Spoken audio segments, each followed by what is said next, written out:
अंग्रेजों से आजाद होने के बाद भारत एक लोकतांत्रिक देश तो बन गया, लेकिन ठीक 25 साल बाद तत्कालीन प्रधानमंत्री इंदिरा गांधी द्वारा थोपी गई इमरजेंसी ने लोकतंत्र की धज्जियां उड़ा दी। 25 जून 1975 को अपनी सत्ता बनाए रखने के लिए प्रधानमंत्री इंदिरा गांधी ने तानाशाही का ऐसा नमूना पेश किया जिसे उस पीढ़ी के लोग आज भी भूल नहीं पाए हैं। जून का महीना दो कारणों से याद किया जाता रहा है। पहला, 12 जून 1975, इस दिन इलाहाबाद हाईकोर्ट ने प्रधानमंत्री इंदिरा गांधी की लोकसभा से सदस्यता को रद्द कर दिया था। और दूसरा, 25 जून 1975, इस दिन इंदिरा गांधी ने अपने बेटे संजय गांधी के दबाव में देश में इमरजेंसी थोप दी थी।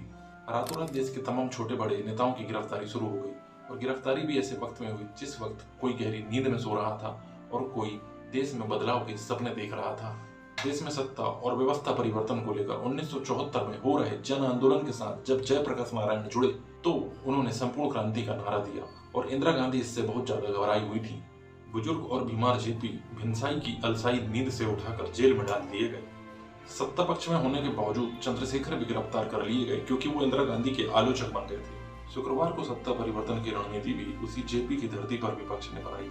आश्चर्य यह है, तब जेपी ने कांग्रेस को उखाड़ फेंकने का आह्वान किया था, और अब कांग्रेस को सत्ता तक पहुंचाने का वही नेता प्रयास कर रहे थे जिन्हें कांग्रेस ने जेल में डाल दिया था।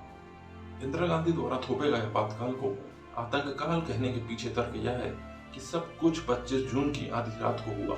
इमरजेंसी का फैसला रात 10 बजे के बाद हुआ। तत्कालीन राष्ट्रपति ने रात में ही उस पर हस्ताक्षर कर दिए। फिर शुरू हुआ गिरफ्तारियों का दौर। मीडिया पर सेंसरशिप लगा दी गई। देश की जनता को अगले दिन जब सुबह अखबार नहीं मिले तब जाकर यह सच्चाई आम लोगों तक पहुंची कि देश में इंदिरा गांधी ने इमरजेंसी लगा दी है। कई अखबार सेंसरशिप के विरोध में या प्रशासन द्वारा व्यवधान के कारण प्रकाशित ही नहीं हुए। तरह तरह की अफवाहें उड़ने लगी। साल 1971 में पाकिस्तान से बांग्लादेश को अलग करने के लिए इंदिरा गांधी ने महत्वपूर्ण भूमिका निभाई थी। उनके इस कार्य के लिए देश और पूरी दुनिया में उनकी जमकर वाहवाही हो रही थी। उसी साल लोकसभा में चुनाव भी हुए। इंदिरा गांधी के नेतृत्व वाली कांग्रेस ने 2/3 बहुमत से जीत हासिल की। इंदिरा गांधी का जादू ऐसा चला कि बड़े बड़े सियासी दिग्गजों को हार का मुंह देखना पड़ा। इंदिरा गांधी अपनी परंपरागत सीट रायबरेली से विजय हुई। उनके खिलाफ खड़े थे सोशलिस्ट नेता राजनारायण। चुनाव हारने के बाद राजनारायण ने इंदिरा गांधी के खिलाफ एक चुनाव याचिका इलाहाबाद हाईकोर्ट में लगाई।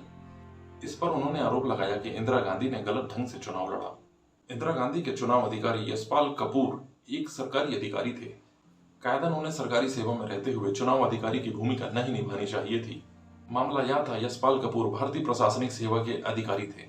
चुनाव शुरू होने के कुछ दिन पहले ही यशपाल कपूर ने अपने पद से इस्तीफा दे दिया था, लेकिन उनका इस्तीफा चुनाव शुरू होने के कुछ दिन बाद मंजूर हुआ था। यानी इस्तीफा मंजूर होने के कुछ दिन पहले ही उन्होंने इंदिरा गांधी के चुनाव प्रभारी का काम शुरू कर दिया था। इलाहाबाद हाईकोर्ट के न्यायमूर्ति जगमोहन सिन्हा ने इसी आधार पर 12 जून 1975 को इंदिरा गांधी के चुनाव को रद्द कर दिया।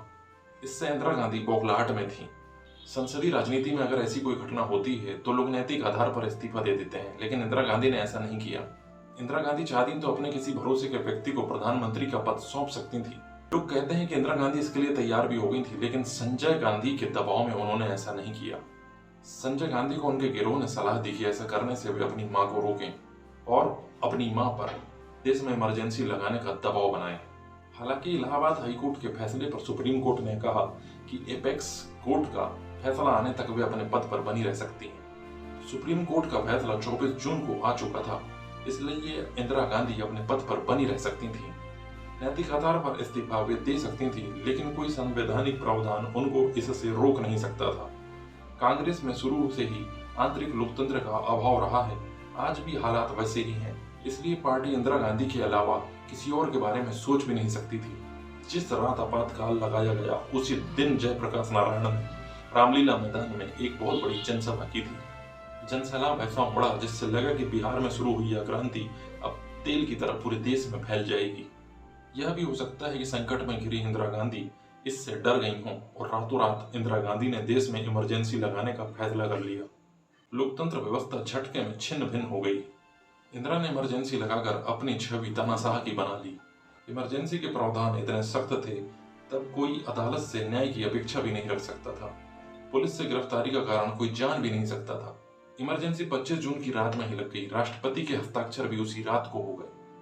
हालांकि कैबिनेट से इसका अनुमोदन अगले दिन यानी 26 जून 1975 की सुबह हुआ।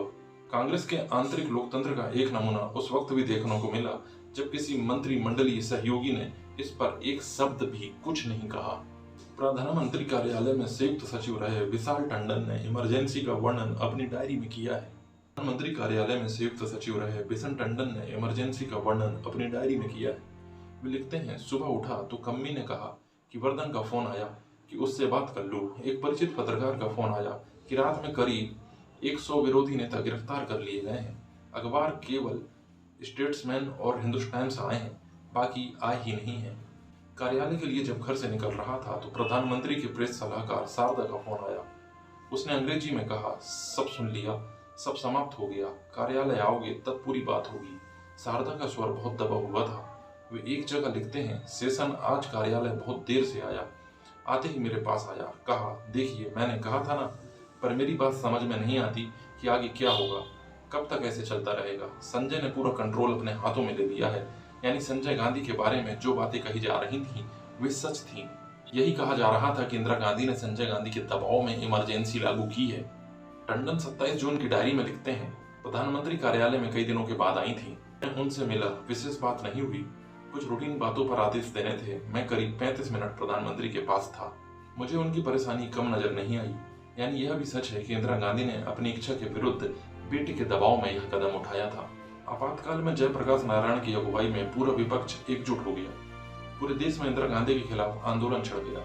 सरकारी मशीनरी विपक्ष के आंदोलन को कुचलने में लग गई थी।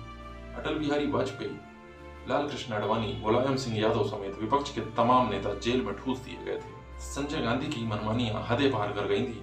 उनके कहने पर ना जाने कितने बेगुनाह लोगों की जबरन नसबंदी करा दी गई थी। बताया जाता है कि सरकार ने पूरे देश को एक बड़े जेल खाने के रूप में बदल दिया था। लोगों के मौलिक अधिकारों का हनन कर दिया गया था। इमरजेंसी में जीने का हक छीन लेने के लिए सुप्रीम कोर्ट ने भी 2014 में अपनी गलती मानी थी। सुप्रीम कोर्ट ने 2 जनवरी 2011 को यह स्वीकार किया कि देश में आपातकाल के दौरान इस कोर्ट ने भी नागरिकों के मौलिक अधिकारों का हनन हुआ था। इमरजेंसी के साथ ही इंदिरा गांधी ने संविधान संशोधन कर संसद की मियाद 1 साल बढ़ा दी। यह अवधि भी खत्म हो रही थी। चुनाव कराना जरूरी था। इमरजेंसी 19 महीने रही। मार्च 1977 में लोकसभा चुनाव हुए तो कांग्रेस का सफाया हो गया। इंदिरा गांधी भी अपनी पारंपरिक सीट रायबरेली से चुनाव हार गई। कांग्रेस की लात दक्षिण भारत में थोड़ी जरूर बची, लेकिन उत्तर भारत से कांग्रेस के पांव उखड़ गए। 1977 में 81 वर्ष की उम्र में मोरारजी देसाई देश के प्रधानमंत्री बने। ये आजादी के 30 साल बाद बनी देश की पहली गैर कांग्रेसी सरकार थी। अब कुछ लोग कहते हैं कि नरेंद्र मोदी देश में तानाशाही फैला रहे हैं और सबसे ज्यादा सवाल उठाने वाली खुद कांग्रेस ही है। लेकिन आपको मेरे इस वीडियो से ये तो पता चल ही गया होगा कि कांग्रेस का इतिहास क्या रहा है। चाहे वो सिख दंगे हों, चाहे वो इमरजेंसी लागू करना हो, और चाहे एक ही परिवार की देश में सत्ता। संविधान को खतरे में बताने वाले ये लोग खुद के अंदर कभी नहीं झांकते। उम्मीद करते हैं आपको वीडियो पसंद आया होगा। वीडियो पसंद आया है तो वीडियो को लाइक करिए। चैनल में पहली बार आए हैं तो चैनल को सब्सक्राइब करिए और कमेंट में जरूर लिखिए कि आपको वीडियो कैसा लगा। मिलते हैं नेक्स्ट वीडियो में, तब तक के लिए नमस्कार।